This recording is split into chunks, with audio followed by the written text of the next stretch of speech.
the Polk County Regional Health Building Suite A for the Polk County Commissioners Court. If you haven't already done so, please mute all your cell phones and any other devices.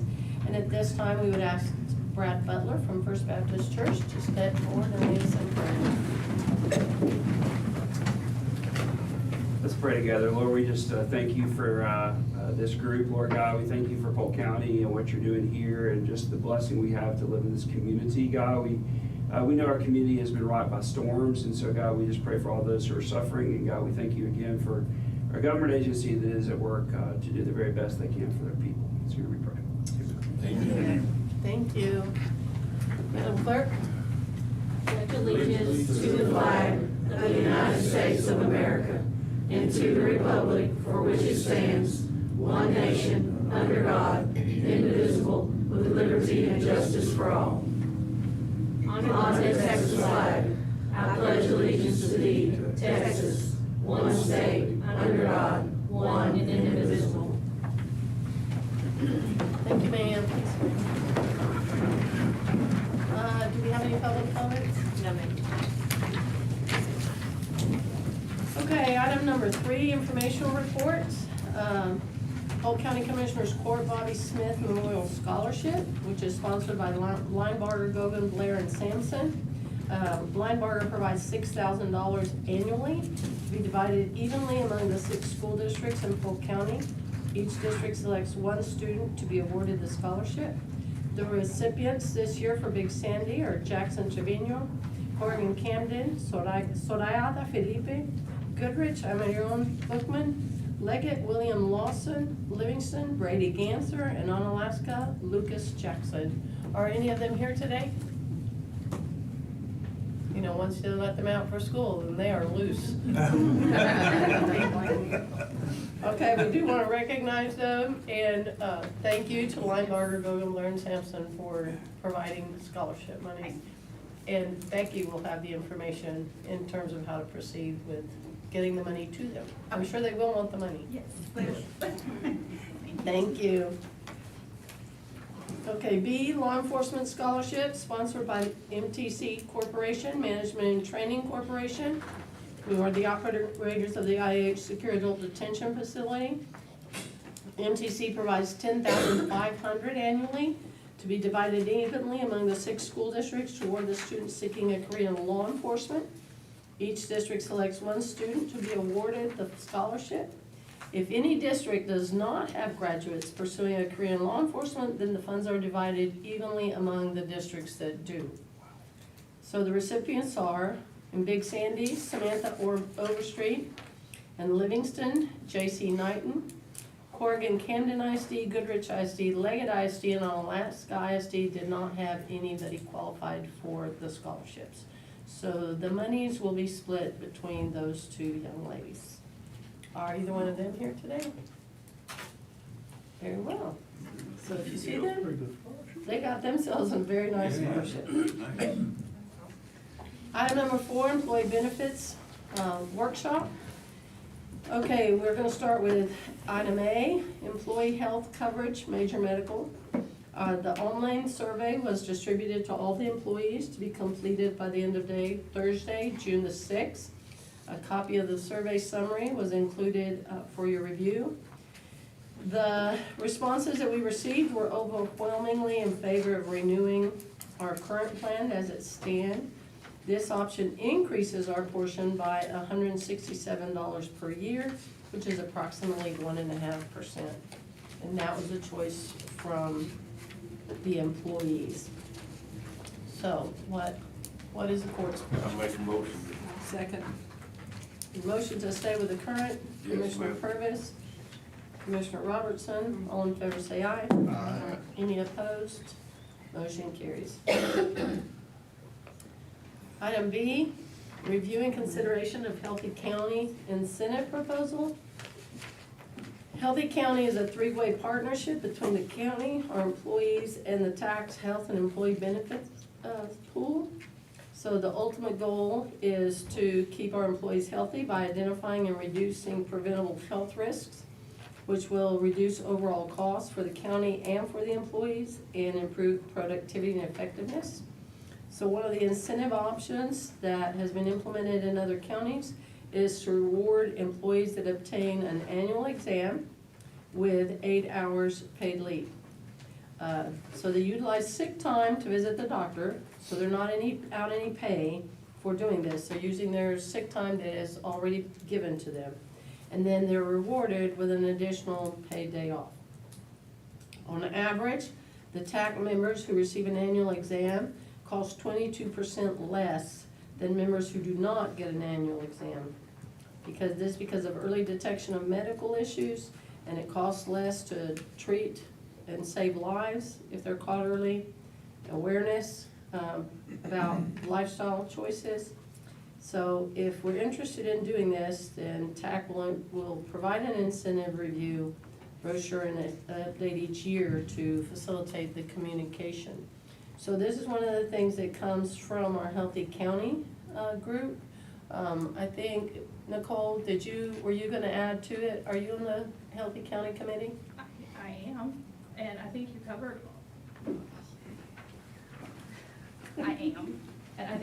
all of the high points. The 22% less per employee that's going and getting annual exams is a big deal. Since the Wellness Committee started back up following the pandemic, we have seen a decline in what it's going to cost us future. I know last year we were at a renewal rate of 7.5%. This year we're at a 1.5% increase, which is still an increase, but it's less.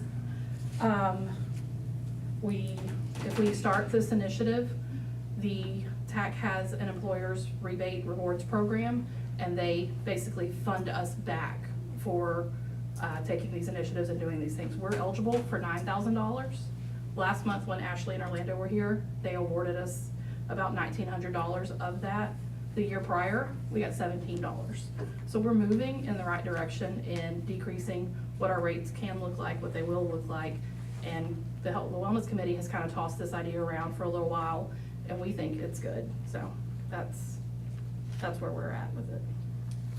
So the tracking is followed also by WebMD. Yes, TAC will keep up with all of the people who have gone in and done their annual exams based off of the billing and coding, and they provide that information to HR, who will then just upload it into the employees that qualified. So we're not talking about one more thing for HR to do? No, we are not adding anything for HR to have to do. Okay. Any questions? Do you need a motion? Well, we can consider it, and we can, Sounds like a or we great can table it for a decision later, whatever the court wishes to do. I do think that it is, we all know that if you will go ahead and do your annual exams, that if you will preempt some of those long-term issues, well then you have a safer, healthier workforce, which is one of our goals, right? And since we do get some compensation back from TAC, well then that reduces some of the cost for us. I know in previous discussions, one of the comments was, so we're gonna reward them for showing up for work? Well, yes, to some degree we are, because this will help prevent long-term illnesses for us. And we all know we get busy. I am the world's worst. I look up and think, oops, should have done that 2 years ago. And so this will allow them to do it without penalty. Well, I'm on the Wellness Committee, I don't know if I can make a motion to Well, why do consider you it or think we not, but, put- you know, hey. Why do you think we always make sure we have someone on every committee? That's why. But, you know, I think it's a good thing, so, Yeah, I do So does too. that come as a motion? yes. And I'll second that. Okay, Commissioner Dubose, second Commissioner Robertson. All in favor say aye. Any opposed? Very well, motion carries. 4C, annually determined contribution rate for Texas County and District Retirement System. A copy of the plan assessment for 2025 is included for your review. The county's current retirement rate is 14.54%. Due to investment earnings that were greater than the assumed investment return of 7.5%, TCDRS was able to lower our required rate for 2025 to 14.05%. In the past, the court has chosen to elect a rate that was higher than the minimum to help offset future liabilities. This is part of what helped us stabilize our retirement fund. So the 2020 required rate was 14.21, and that dropped to 13.93 for 2021. But we elected to stay with 14.21 to help offset the rate in future years. Further down the road, our projected market returns did drop and our rate increased, but because we had made some contributions ahead of time, then that increase was able to be reduced. So for 2025, we may choose to select any rate that is 14.05 or higher. If we approve to make no changes, then we will remain with the rate that was previously elected, which is 14.21. So then you have a breakdown for the projections in terms of the minimum projected rates for the next 10 years and without another 10% CPI COLA for retirees. So that's the only way for us to be able to show you, give you the information. Ralph Wallace is our TCDRS representative and is happy to answer any questions if we wish to not proceed as we currently are.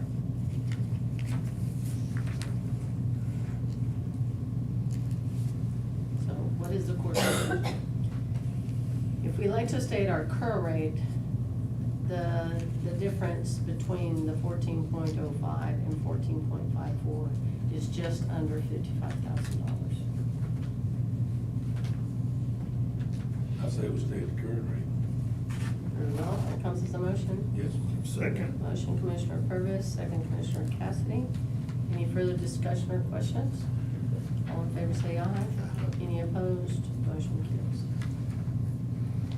Item number 5, old business, which was tabled from last meeting, approve the minutes from the previous meetings. We have May 14th and 15th, 2024, which is a regular meeting and emergency session. A copy of the meetings was provided for your review. And what's the board's pleasure? So moved. Motion to approve, Commissioner Purvis, second Commissioner Cassidy. All in favor say aye. Any opposed? Motion carries. Okay, item number 6, new business, the consent agenda. You have an addendum on B in the amount of $466,662.64. Is there anything on the consent agenda that anybody on the board can for?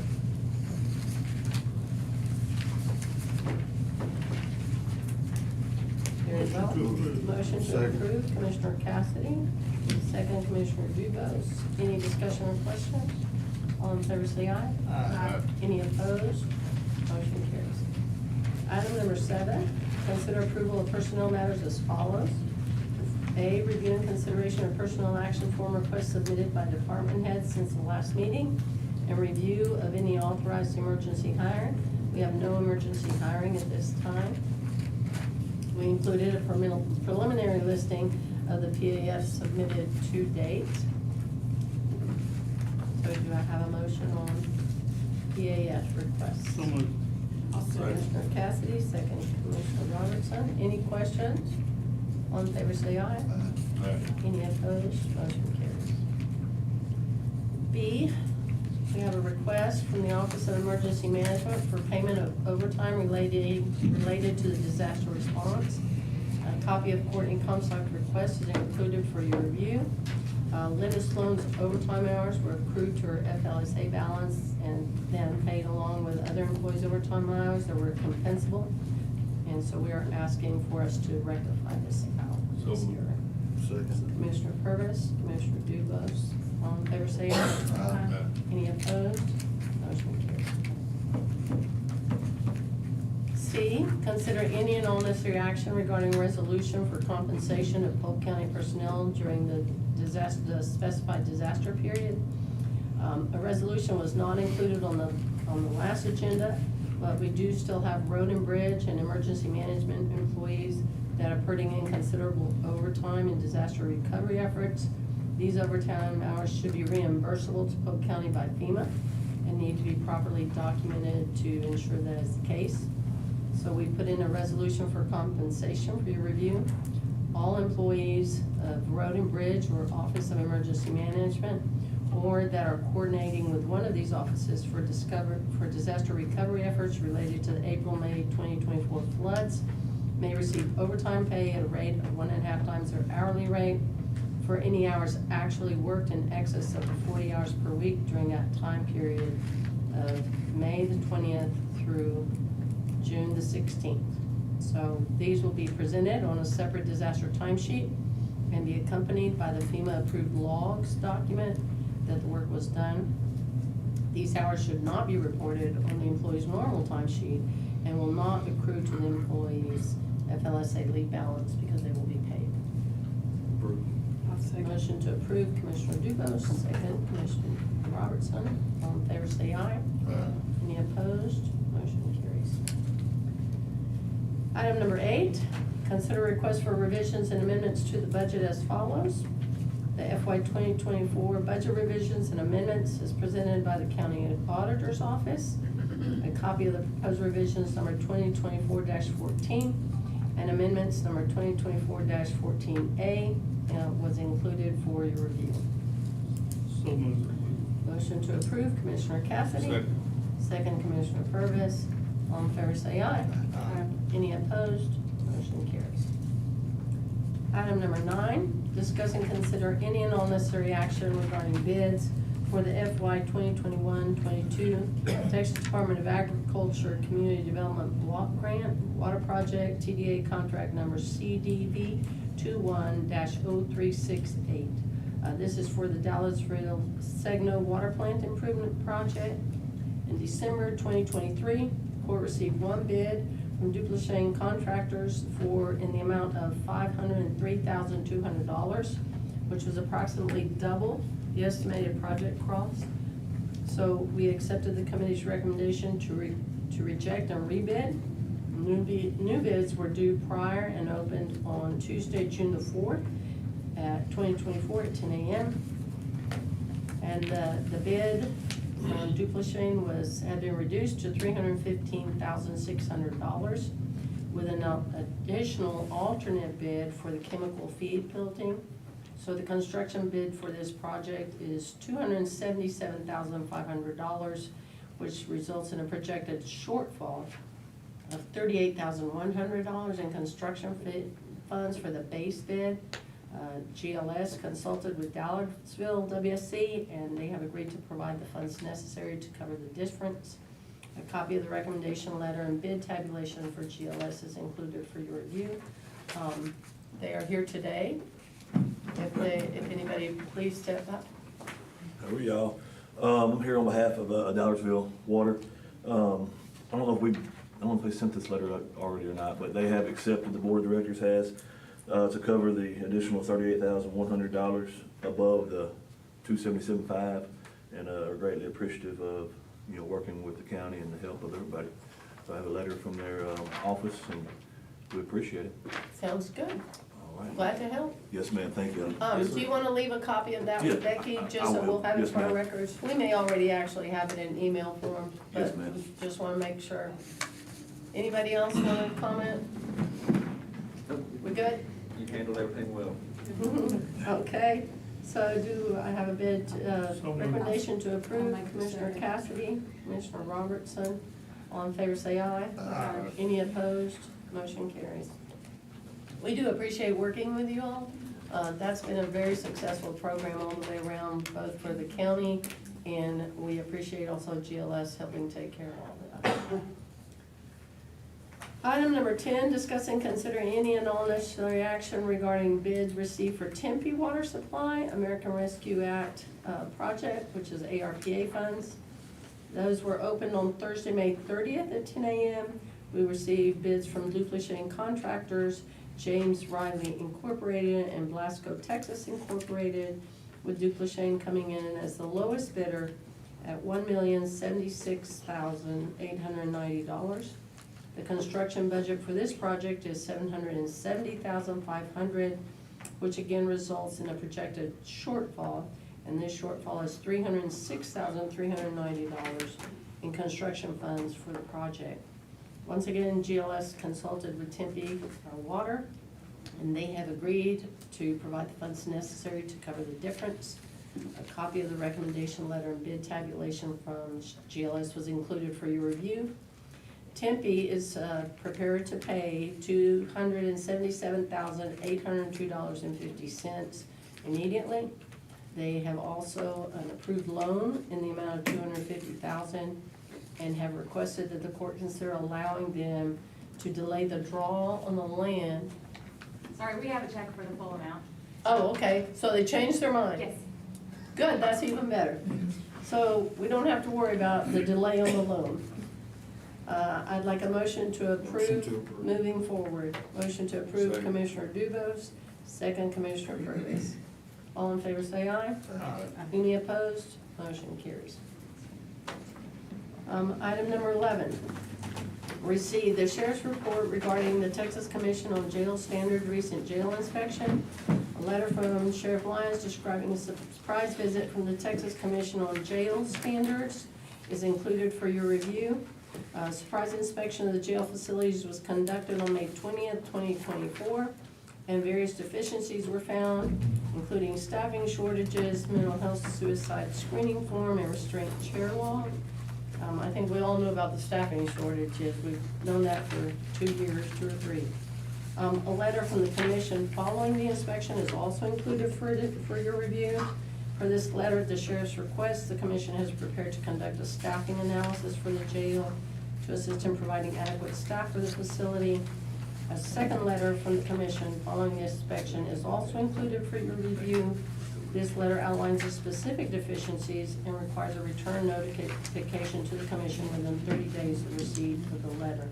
This office received it on June the 6th to specify the actions initiated to address the deficiencies. Sheriff? Good morning. So, as the judge stated on the 20th, they conducted a comprehensive surprise inspection, and there were 3 noted deficiencies, signature and signings on some logs that were not complete, or 1 log, 2 logs that were not sent to the JPs by statute in time.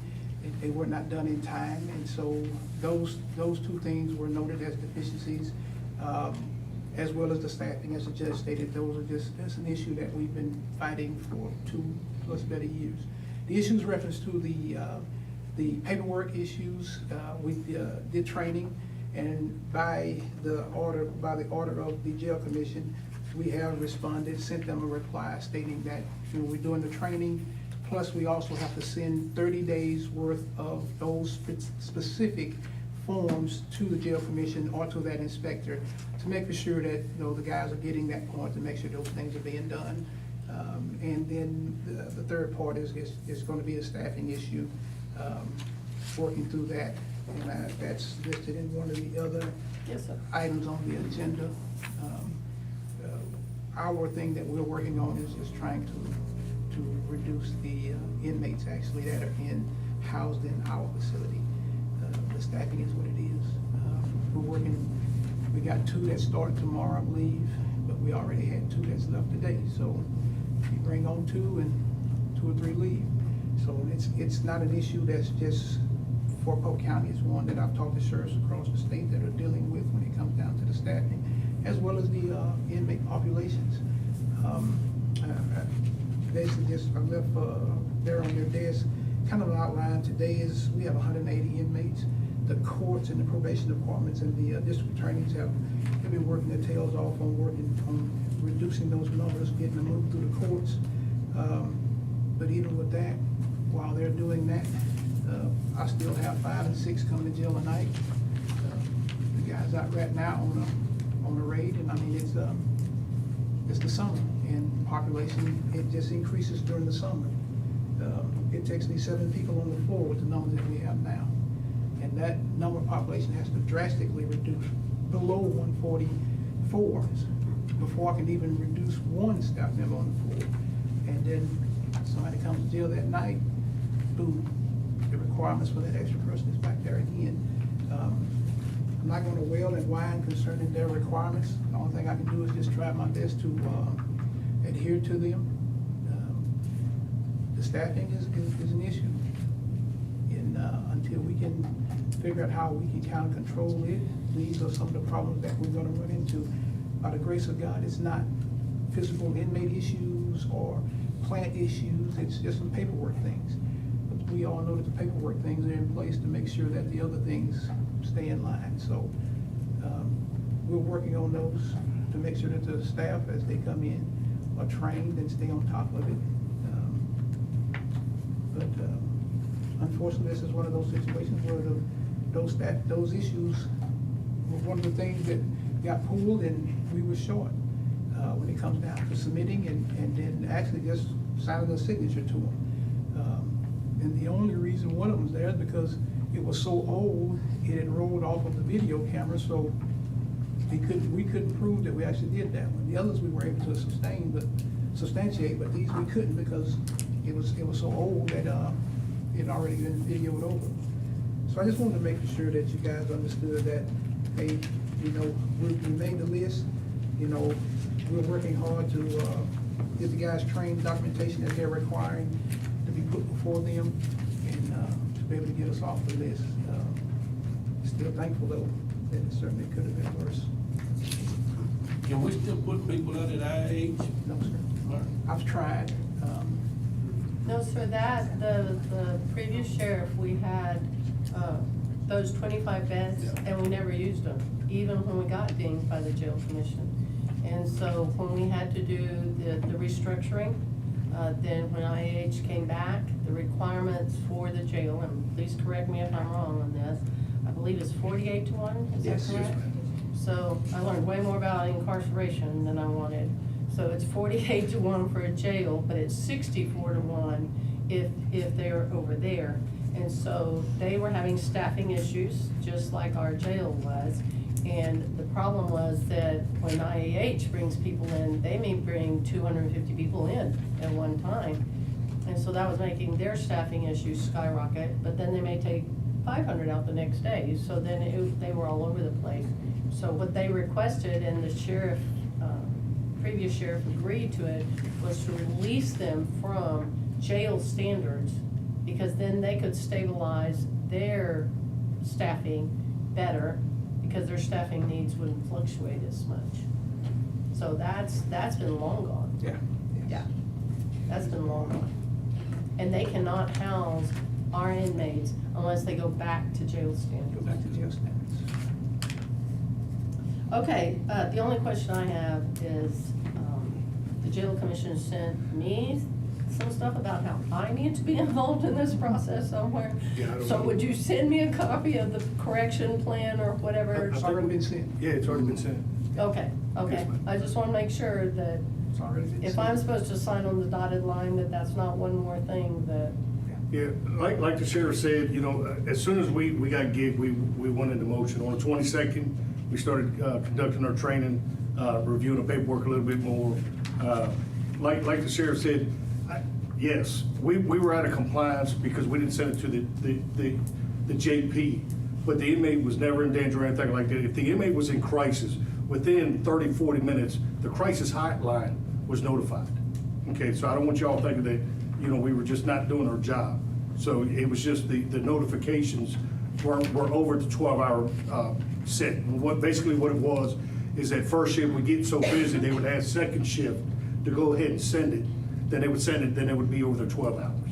But as far as if the inmate was in crisis, everyone that he looked at, they were notified within 30 minutes if the Burke Center needed to be notified. When you went to the 1 to 48 guys, what y'all got to understand, if we had 48 inmates and one inmate comes in, we need another officer at that point in time. So we can't say, well, hey, this officer can watch this other inmate. We are sending rosters every day to them. I will tell you that we are doing, my first action plan with the sheriff was to, and I hate to say it, it's called voluntary overtime.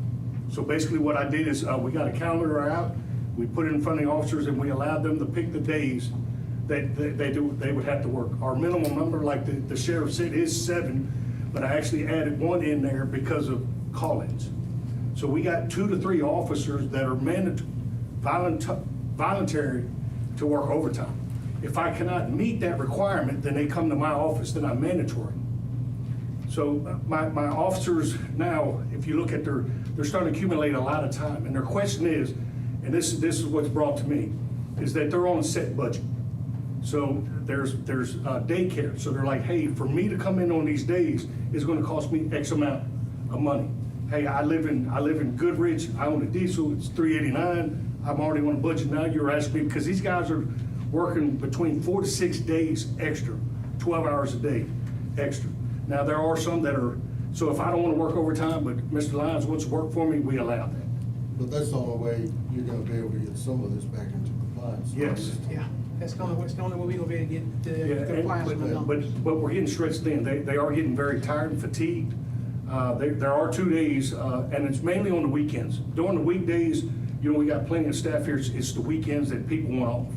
So, you know, and it's not that the overtime's not coming in, we're getting call-ins more than what we're projecting. Just burn out.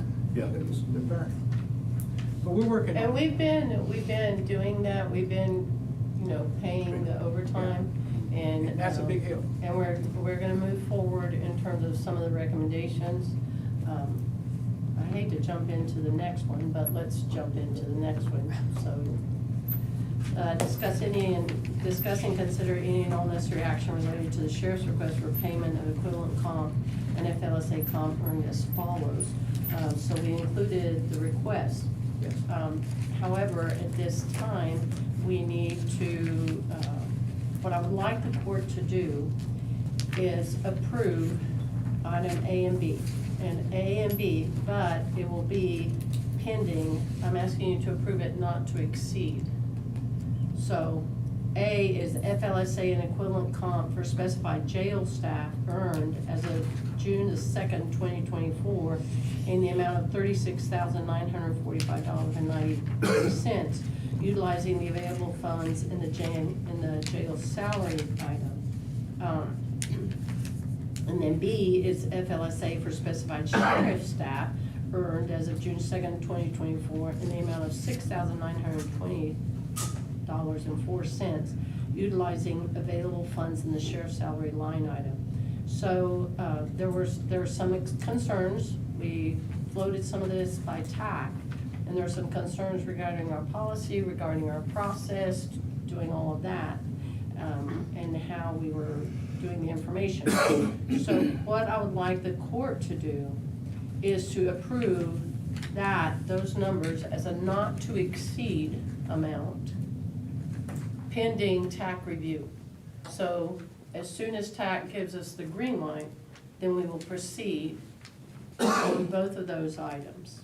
So that would be $36,945.93 for the jail pending TAC review, and $6,920.04 for the sheriff, again, pending TAC review.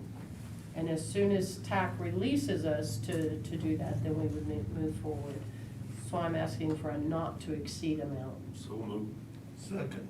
Okay, Commissioner Curtis, Commissioner Cassidy, you covering both of them? Yes, ma'am. All in favor say aye. Aye. Any opposed? Motion carries. Okay, and then the other request, the next request, and again, TAC is gonna have to help us work through this, is the biweekly FLSA compensation for all jail staff beginning with June 3rd payroll and continuing through September 22nd, 2024, utilizing available funds from the jail salary line item. Basically, what Larry Dawson is referencing is that we've been paying those guys every 3 months their overtime. And so instead, what they would like, and it's fair enough, if they worked it, they should get paid, is for it to be on their payroll, bi-weekly payroll, so that they're immediately getting compensated for time spent instead of accruing basically that time and then being paid. And again, we're gonna have to go through TAC on some of this, And so that request is in there, and this is due to the staffing shortages, which is exactly what they're, so we cannot commit to paying overtime beyond the end of our fiscal year. So it will have to, and we can only commit to paying overtime from the salaries line item for as long as there are available unused funds. So Stephanie has agreed to start maintaining a spreadsheet, which will keep everybody updated on the available funds as every single payroll packet is processed. I'll make that motion. Second. Okay, very well. Commissioner Robertson, Commissioner Dubose, all in favor say aye. Any opposed? Motion carries. I think that answers all y'all's questions. Yes, sir. Thank you. I know my staff, thank you. Thank you. Thank you, appreciate it. Okay, next one's yours anyway, Sheriff. Yes, ma'am. So- Consider approval of Sheriff's Office request for interlocal cooperation agreement with Maverick County for housing of Polk County inmates. The sheriff has requested the court enter an agreement with Maverick County to house our inmates in the Maverick County Jail at a daily rate of $70 per inmate. No funds were budgeted in the 2024 budget for housing inmates, but obviously if this is going to create some relief at our jail in terms of overtime, then that's where historically we've approved the use of unused jail salary. But with the amount of overtime that is being paid, this may not be a feasible option. However, at this time, we would like to go ahead and say that we would use unused salaries from the jail and sheriff's department, depending on how those numbers work their way out. A copy of the agreement was included for your review as well. And I'd also like to add, while you all were thinking about this, is that, so when the jail inspector was there, one of the things that they also do is, as they try to alleviate or help you fix your problems, they gave me a list of facilities that house outside. Maverick was one. So if they walked in today and said, like they did over in Liberty, and said, you have to move your inmates today down to a certain number. Maverick is the only one that could take up to 85 to 100 inmates right now. But that price is 70, but their price was the cheapest. The others were $100 and above. By no means am I wanting to move my inmates to Maverick, but I have to have a plan, something in place that if they walk in the door and say this, then we can come back to the court and say, hey, look, this is where we are, but I need to have some type of agreement. And I've also talked with Walker County, Santa Clara County, Jefferson County, and talk with them. I got some agreements that if it just had to help, but they can only take like 10 in San Walker County. Clint said he tried, 20 or so, and those, Santa Clara County is still 75 inmate, but our plan is that, these are gonna be the last resort plans that we're gonna have to take on, but we still need to be able to have something designated that if the emergency does arise, they walk in the door and say this has to happen, that we have something to move forward with. Okay, let's make sure that you have as many of those pre-positioned contracts as possible, so we can bring them to the court, to make sure that we have documentation of that. I don't Yep. think that's a problem. I think you always need to have pre-positioned contracts and be ready Yeah. for what might happen. Anybody else? Okay, I need a motion to approve. Commissioner Dubose, second Commissioner Purvis. Any further discussion or questions? All in favor say aye. Aye. Any opposed? Motion carries. Thank you, Sheriff. Thank you all. Actually, 14 is yours too. Discuss and ratify approval for Sheriff's Office to submit application for the jail grant program to the Department of Justice with matching funds in the amount of $6,500 to be paid from asset forfeiture funds. We received notification on Friday, May 24th, that the Sheriff's Office was working on a grant application for staff vests for jail personnel. And that application will be due on June 10th. The grant requires a 50% match, and the sheriff would like to use his asset forfeiture funds to cover that match. The last time that the Sheriff's Office received this grant was in 2021 for patrol deputies. And so this one does not require a resolution, just an agreement from the court for them to proceed. And basically, it's a grant that we're matching with, like I say, in the jail, we are now, some of those folks are becoming a bit more violent, a little bit more stubborn, and so we want to try to have a little more protection for our staff in the jail. These vests are basically just what they're puncture vests, so if by chance someone manufactures or comes up with some type of sharp-edged item, it will keep them from being able to stab one of our officers there in the jail. I'll make the motion. Motion by Commissioner Robertson, Commissioner Dugas. Any questions or discussion? All in favor, say aye. Aye. Any opposed? Motion carries. Item number, thank you, Sheriff. Thank you all. I think you're released.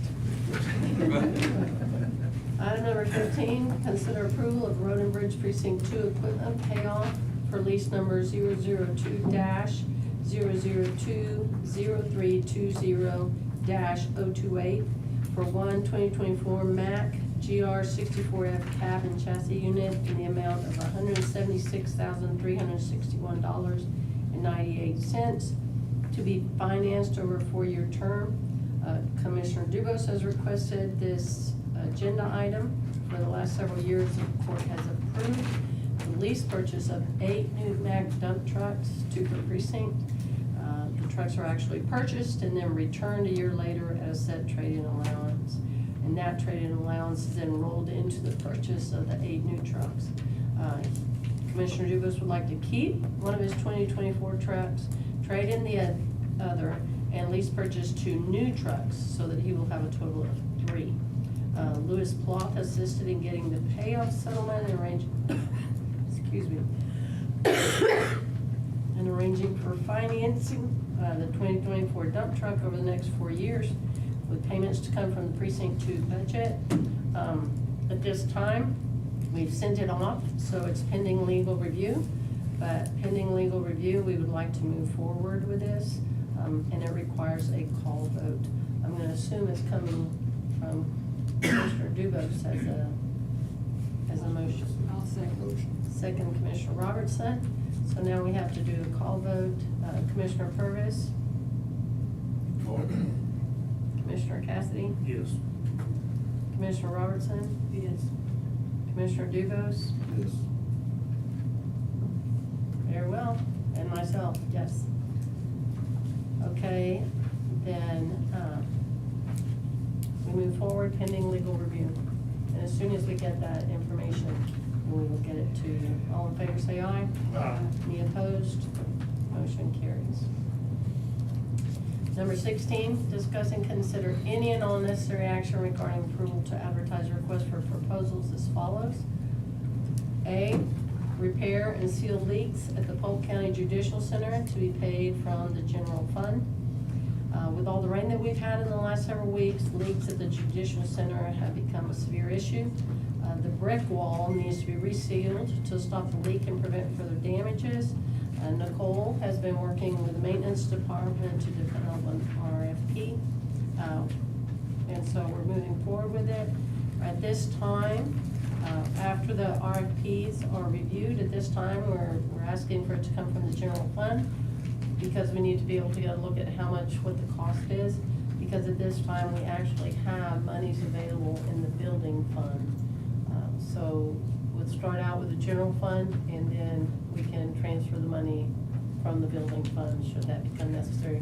But since we need to move forward quickly, then we would like to go ahead and take the money from the general fund at this point in time. So moved. Commissioner Purvis, I'll second. Commissioner Robertson, any discussion or questions? All in favor, say aye. Aye. Any opposed? Motion carries. B, repair the levee and bridge in Holiday Lake Estates to be paid from Road and Bridge Precinct 1. The extreme flooding events that we experienced in the last several weeks, the levee on River Road and Holiday Lake Estates urgently needs to be repaired. The bids to repair the bridge at the County Road and Drew's Landing were under $50,000. So the commissioner was able to move forward on June 6th. In time for the FEMA storm debris pickup, which is big, at least that can be done. The levy on the road may be a costlier project, so she has some options, and I believe some of these have changed, Commissioner. Okay, you wanna tell us what you are proposing for the bridge? You mean for the levy? For both of them? For both, the bridge is already, we're repairing it. Okay. And then with the levy, we're, looking at some options that, will help us, not have this problem. So we'd like to, get approved. Some modifications Yes, that will actually improve it. yes. So you're doing some mitigation? Yes, Okay. sure. So right now, Nicole is working with Commissioner Robertson to develop an RFP. And we requested court's approval to move forward as soon as the RFP is ready to go. That comes as a motion? Yes. Second. Motion Commissioner Robertson, second Commissioner Cassidy. All in favor say aye. Any opposed? Motion carries. Item number 17, discuss and consider any and all necessary action related to the rebid of number 2024-18, which is a replacement of the fuel tracking system at the maintenance department and Road and Bridge Precinct 2 to be funded from the general fund for the maintenance department and Road and Bridge fund respectively. The rebid was done June 5th. I think there have been some continuous modifications with that. So I'm gonna let Nicole come forward. Let me just do the update real quick, Nicole. In February, maintenance received a bid from FM Live in the amount of $35,399.90, which was their preferred option from the research they've done. But Precinct 2 also needs a similar system, which would put the total purchase over $50,000. FM Live did not submit a bid on that project, and so they reached out for a quote for the Precinct 2 project. And now Nicole will take over. I'm actually gonna call Jay up here, because he initiated this. Nicole and Jay, come forward. So we bid for this, and originally we got 2 bids. Neither met our specifications, so we rejected, and we went out for rebids. One of the original bidders rebid exactly the same thing that didn't meet the first specifications. So we went back and we looked at the original quote that brought all of this up and talked to them because it had expired and asked them if they would be able to quote for both locations, because originally I think they had just quoted for maintenance. They were able to do that. It does fall under the $50,000 requirement and is also available to us through Buy Board. So that's the information I have. That's it. Mainly what the system is used to we'd be able to track, enter it into our maintenance program, and it would come up on the screen and tell the employee you're X amount of miles due for an oil change, or you're X amount of miles overdue for an oil change. And that's our main goal here. So they're gonna have to be intertwined together. I'm not so worried about his report other than getting it turned in. I say his, Commissioner Dubose, other than getting it turned in, if a constable, sheriff's department, anybody will be able to get fuel out there, and it'll be able to tell them the same thing on the screen. And that's our main goal is we take some of the error out of the human factor of the stickers falling off, or just, going over an oil change, because that alone itself can cost us over the period of time. So that's the main goal of wanting to change this, is to get that back implemented in to where when the officer punches in his mileage and his vehicle number, it'll come up and tell them you're overdue, or your next oil due, or whatever the case may be. And that's the main goal we want to achieve here is after the years of update, this system was put in around 2007, 2008. And the years of updates, they just won't intertwine with the system we have now. So like his trucks that have fuel tanks, they'll be numbered. They're numbered, but they're not gonna have any kind of mileage concern with that. It just, he can keep track of how much fuel goes into his tanks, how much goes into a vehicle itself. So, At one time, we did have a system like that, which, when, I'm gonna pick on the sheriff, when the sheriff's officers would go up there, mostly because obviously they're the ones with a lot of vehicles, then it would tell them the mileage, when they needed an oil change, and then it eventually reaches a point that if they have not done the maintenance and they have not done the oil change, then a supervisor has to come override it. And so that way you're paying attention to your vehicles, and you're getting more longevity out of your vehicles. So that's part of it on the maintenance side, and I'm assuming you have the same motivation. And we're trying to achieve that same thing as far as them being over through an email process, instead of actually locking them out. We don't wanna lock somebody out till it gets The to supervisor will some way notify. extreme that the supervisor's not even taking care of it. I don't think that's gonna be the problem, but we want something like 1,500 or 2,000 miles or something that sends an email out to somebody, whoever they designate, to get that email that, hey, this vehicle's overdue.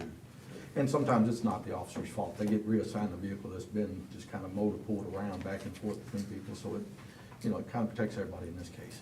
So, Is this a one-time fee, or is it, you gotta keep paying every month or every year? or There's a what? yearly cost, I think, associated with it. 5,280. Yeah, there's a Is yearly what? cost. 5,280. And that's just to keep everything in the cloud, basically, to where we don't have it on just one computer.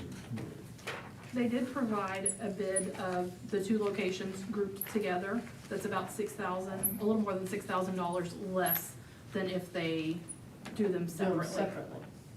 So that needs to be considered as well. Well, I think that we need to consider doing them together. In order to And then achieve we our can goal. figure out the yearly cost and split it out between the general fund and precinct two. That come as a motion, Commissioner Yeah, Joseph? motion to approve.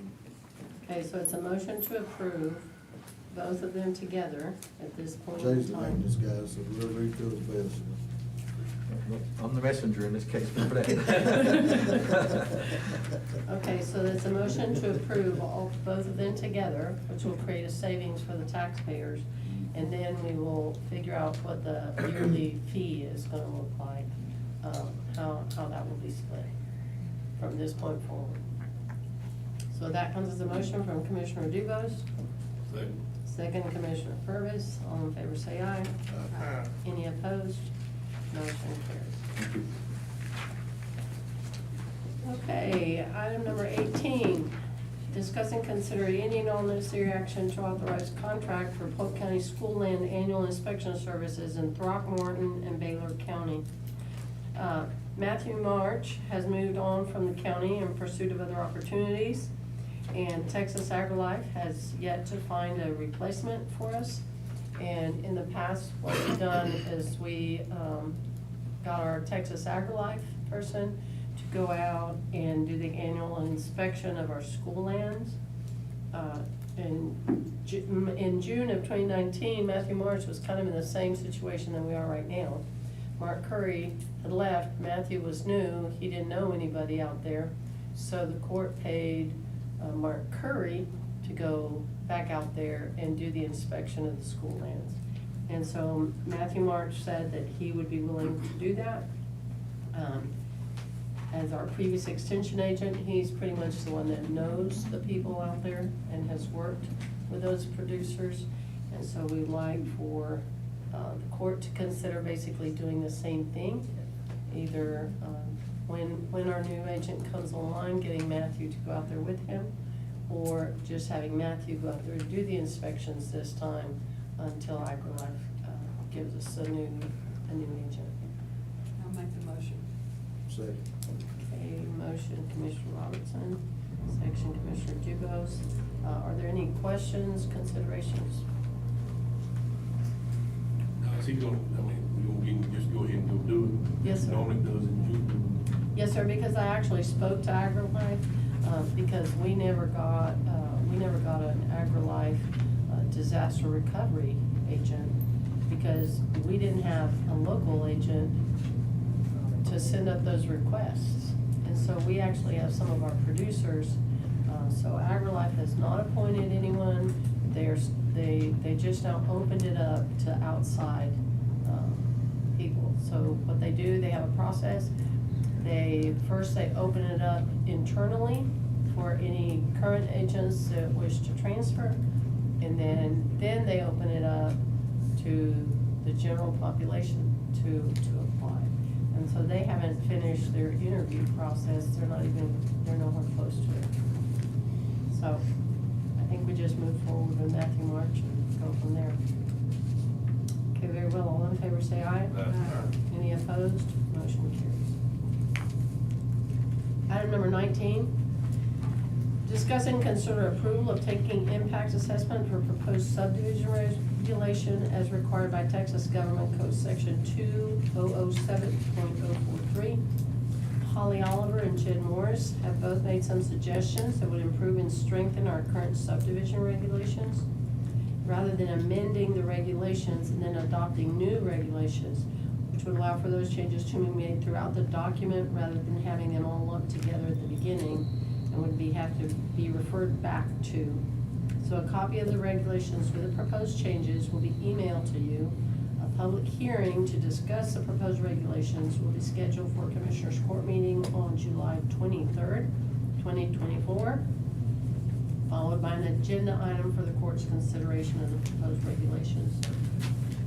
So prior to adopting modified subdivision regulations, Section 2007.043 of the Texas Government Code requires a taking impact assessment of the proposed regulation. TAC Legal Counsel previously completed the TIA for Polk County using the analysis that was outlined by the Texas Attorney General and determined that the adoption of our regulations did not constitute an unconstitutional taking of real property as defined by Section 2007.002 of the Texas Government Code. The proposed actions were determined to be exempted from the Texas private real property rights from the Preservation Act, and including in accordance with TGC 2007.003, and due to the county's intent to protect public health and safety by establishing minimum requirements for the subdivision of land previously lawfully subdivided may be permitted to continue operations in their current status so long as such property is not altered in use, enlarged, or expanded. The TIA has been reviewed in relation to the proposed changes, and the responses are still accurate. So we included a copy of the TIA for your review, and we will have a hearing on July 23rd for the public to comment, and we'll follow it up with an agenda item. Are there any questions over the information that we sent you? No? I do have to tell you that so far, all of our subdivision regulations, all of those things has worked out really, really well. And even some of our developers have come to us and said, you know, we balked a little bit, but we see where it's working. And so we are very, very pleased with Jed Morris's work. And it has really simplified everything for everybody. We do still have some issues in terms of the older subdivisions where it's not clear who could do what or what the restrictions were or what needed to be done. We do still have some people that are just blatantly disregarding the law, and we will move forward, continue to try to move forward with some of those. But overall, the new subdivision regulations have created a better environment for those people that are purchasing property. Because now they know that their neighbor cannot move in and build a trailer park, or if it was not intended to do that. So, I have nothing else. Commissioner Purvis? Motion to adjourn. We need to approve. Carry, motion to approve. 19 is approved. Yes. Did we approve Excuse- it? There is it. No, no, approve. The takings impact assessment has to be. Huh? The takings impact assessment. Oh, okay, Yeah, okay. Very well, motion to approve item number 19. motion to approve. Commissioner Dubose, Commissioner Cassidy. All in favor, say aye. Right. Any opposed? Motion carries. Motion to adjourn. Motion to adjourn. What time is it now? 10:59.